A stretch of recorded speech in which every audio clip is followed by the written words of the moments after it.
आज के इस विश्लेषण में हम भारत की मिसाइल पावर को पूरी तरह से डिकोड करने वाले हैं। देखेंगे इनकी रेंज क्या है, टेक्नोलॉजी क्या है और सबसे ज़रूरी आने वाले समय के युद्धों में इनका रोल क्या होगा। शॉर्ट रेंज से लेके इंटरकॉन्टिनेंटल तक इंडिया की मिसाइलें सिर्फ हथियार नहीं हैं, ये तो फ्यूचर वॉरफेयर का एक पूरा का पूरा ब्लूप्रिंट है। मेगा माइंड एकेडमी में आप सभी का स्वागत है। ये वो जगह है जहां हम डिफेंस और टेक्नोलॉजी की मुश्किल से मुश्किल दुनिया को एकदम सिंपल बना देते हैं, खास तौर पर अगर आप एग्जाम्स की तैयारी कर रहे हैं। तो आज के हमारी सफ़र का रोड मैप कैसा रहेगा? हम शुरू करेंगे डीआरडीओ की एकदम लेटेस्ट रैम जेट वाली सफलता से। फिर समझेंगे कि भाई बैलिस्टिक और क्रूज मिसाइलों में आखिर फ़र्क क्या होता है। इसके बाद भारत के पूरे मिसाइल जखीरे पर नज़र डालेंगे, उनकी टेक्नोलॉजी को समझेंगे, उनके स्ट्रैटेजिक महत्व को जानेंगे और आखिर में बात करेंगे कि भविष्य में क्या होने वाला है। तो चलिए शुरू करते हैं हमारे पहले सेक्शन से, भारत की रैमजेट छलांग।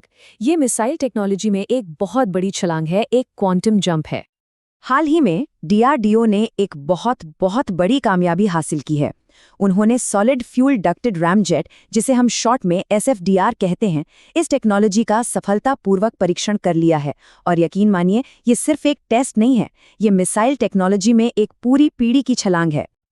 और इस एक कामयाबी के साथ पता है क्या हुआ? भारत दुनिया के उस सुपर एलीट क्लब में शामिल हो गया है जिसके पास ये फ्यूचरिस्टिक टेक्नोलॉजी है। सोचिए, बस 5 देश, अमेरिका, रूस, चीन और फ्रांस के बाद अब इस लिस्ट में भारत का नाम भी शान से शामिल है। लेकिन सवाल उठता है कि हमें इसकी ज़रूरत पड़ी ही क्यों?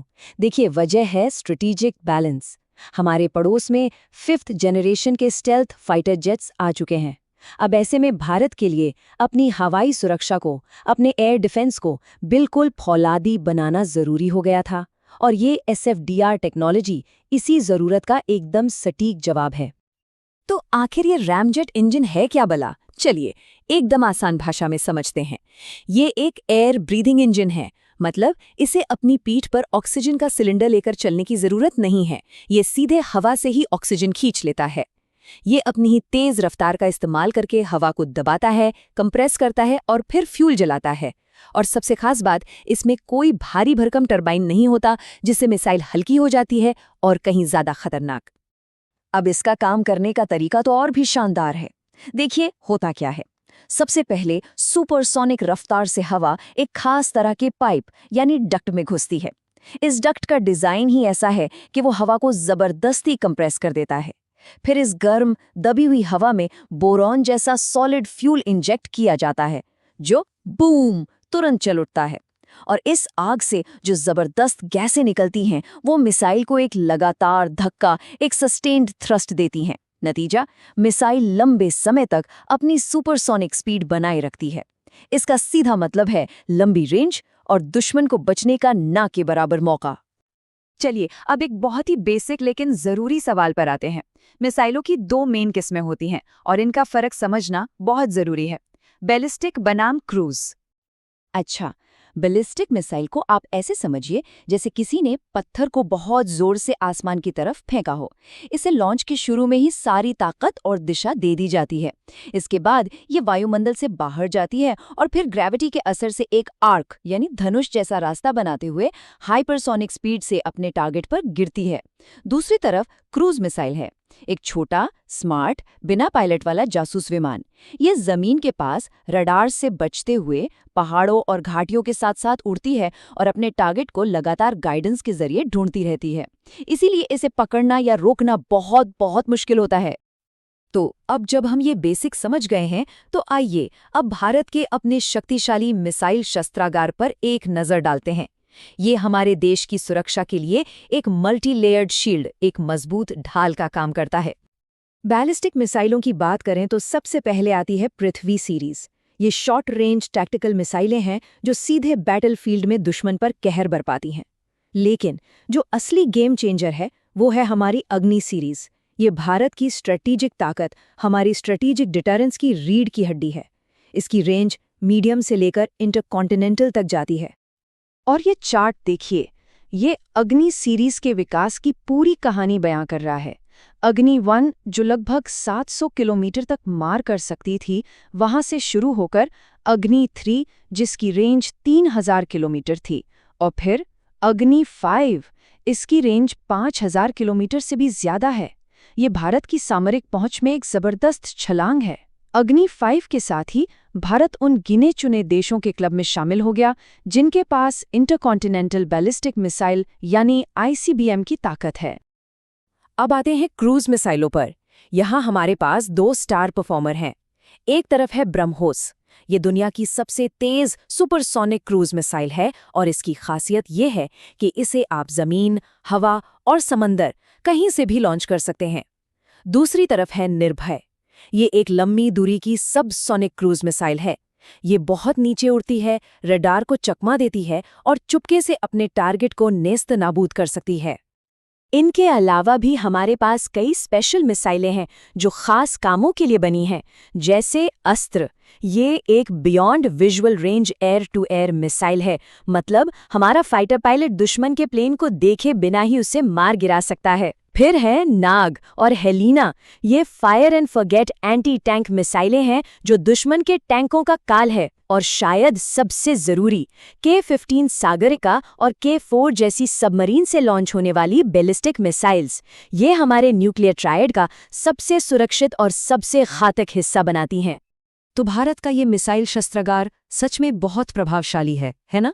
अगर आपको डिफेंस टेक्नोलॉजी का ये डीप डाइव विश्लेषण पसंद आ रहा है तो इस कोशिश को एक लाइक जरूर दें। चलिए अब थोड़ा और टेक्निकल होते हैं, उतरते हैं मिसाइल के अंदर और समझते हैं उस टेक्नोलॉजी को जो इन हथियारों को इतना घातक बनाती है, यानी इनका फ्यूल सिस्टम और इनका गाइडेंस। देखिए, पहले की मिसाइलों में लिक्विड फ्यूल इस्तेमाल होता था। इसकी सबसे बड़ी दिक्कत थी कि इसे लॉन्च से ठीक पहले भरना पड़ता था, जो एक तो बहुत खतरनाक था और दूसरा इसमें टाइम बहुत लगता था। अब हम इस्तेमाल करते हैं सॉलिड फ्यूल। ये मिसाइल में पहले से ही भरा रहता है, एकदम सेफ है और इसे आप सालों साल स्टोर करके रख सकते हैं। और इसका सबसे बड़ा फायदा, इंस्टेंट जवाबी कार्रवाई की क्षमता। मतलब ऑर्डर मिला और बटन दबाते ही मिसाइल लॉन्च। ठीक है, टेक्नोलॉजी तो समझ ली, पर इन मिसाइलों का असली मकसद क्या है, ये क्यों बनाई गई हैं? अब समझते हैं भारत के मिसाइल प्रोग्राम के पीछे की स्ट्रेटेजिक सोच और इसकी जियोपॉलिटिकल अहमियत। यहाँ सबसे ज़रूरी बात जो समझनी है वो ये है कि इन सभी मिसाइलों का पहला मकसद लड़ाई लड़ना नहीं, बल्कि लड़ाई को होने से रोकना है। इसी को कहते हैं डिटरेंस, यानी प्रतिरोध। इसका मतलब एकदम साफ है, हमारी जवाबी कार्रवाई की ताकत इतनी ज़बरदस्त और भरोसेमंद हो कि कोई भी दुश्मन हम पर हमला करने से पहले 1000 बार सोचे। और भारत की ये प्रतिरोधक क्षमता 3 मजबूत पिलर्स पर खड़ी है। पहला है न्यूक्लियर ट्रायड, यानी हम जमीन, हवा और पानी के नीचे से तीनों जगहों से न्यूक्लियर हमला कर सकते हैं। दूसरा है क्रेडिबल मिनिमम डिटरेंस, जिसका मतलब है कि हम हथियारों की रेस में नहीं हैं, पर हमारे पास कम से कम इतने हथियार हमेशा रहेंगे कि हमारी सुरक्षा पक्की हो। और तीसरा, जो बहुत अहम है, नो फर्स्ट यूज पॉलिसी, यानी हम कभी भी परमाणु हमला पहले नहीं करेंगे, लेकिन अगर हम पर हमला हुआ तो हमारा जवाब बहुत विनाशकारी होगा। तो ये तो हुई आज की बात। अब जरा भविष्य की तरफ देखते हैं। भारत में मिसाइल टेक्नोलॉजी का अगला फ्रंटियर, अगला पड़ाव क्या होने वाला है? देखिए, भविष्य साफ तौर पर हाइपरसोनिक टेक्नोलॉजी का है। ये वो मिसाइलें हैं जो आवाज की स्पीड से 5 गुना या उससे भी ज्यादा तेज चलती हैं और उड़ते उड़ते अपना रास्ता भी बदल सकती हैं। इसीलिए इन्हें रोकना लगभग नामुमकिन है और भारत इस पर बहुत तेजी से काम कर रहा है। इसके साथ ही दुश्मन की मिसाइलों को आसमान में ही मार गिराने के लिए एक मजबूत मिसाइल डिफेंस शील्ड बनाना भी हमारी टॉप प्रायोरिटी है।